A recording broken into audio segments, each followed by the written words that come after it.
Здравейте, Иван Иванов се казвам. Ако пазите тишина, мисля, че ще чувате много добре. Стресен глас се чувате. Получава се ехо, оттам може да чуват първи последните дни. Вие не чувате, така? Не може да се изправи. Аз не стана и кратно, не ми е. Ако така чува ли се по-добре? Не чувам, не, значи трябва да е да. Така, здравейте, казвам се Иван Иванов, ръководител на екипа, който е изготвил доклада по оценка на въздействие върху околната среда. На инвестиционно предложение разширение на лицензиране за стокови площи насачки в имот с идентификатор 20242.72.70 в землището на град Дебелец, община Велико. Ще ви запозная с инвестиционното намерение в неговата пълнота. Ще ви представя кратко физическите характеристики на инвестиционното намерение и ще ви запозная и с заключението на експертите, изготвени от доклада по оценка на въздействие на околната среда, след което ще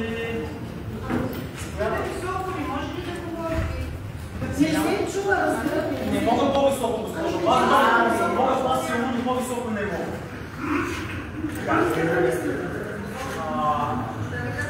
Инвестиционното предложение включва разширение на съществуваща ферма за интензивно отглеждане на подрастващи насачки и ярки, стокови площи насачки, който е ситуиран в имот с идентификатор 20.242.74.801 и в имот с идентификатор 242.74.10,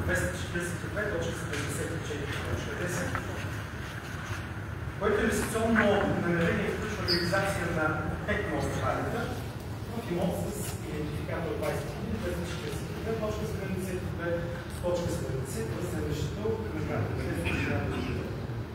Преди да продължа нататък, сме подготвили малко материал, с който може да се запознаете как изглежда птицефермата в настоящия момент. Птицефермата към момента се състои от два сектора. Всеки един от тези сектори е в конфигурация, която е много близка, да ви кажа идентична еднакво. Той се състои всеки един сектор има 5 на брой халета и един яйца склад с трилачно. Всеки сектор притежава едно хале за отглеждане на подрастващи насачки и ярки, които обезпечават фармакологията в останалите 4 халета за стокови площи насачки, предназначени за производство на яйца. Ще се реализира и само в пределите на поземлен имот с 242.72.72.70 в землището на град Дебелец, община Велико.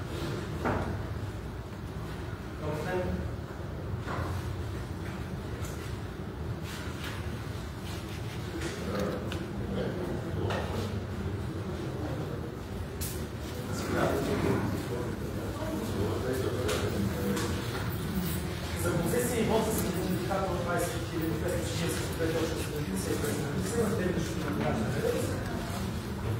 Районство Велико Търново е провела процедура и отидила със становище 1653 Скопие 1 от 16-24 година. План за състояние за същия поземлен имот за 50 следващо изграждане. Смисъл за стопанска сграда с оглед реализацията на настоящите инвестиционни предложения, подобрена да се изгражда стопанска сграда, ще бъде промоутирана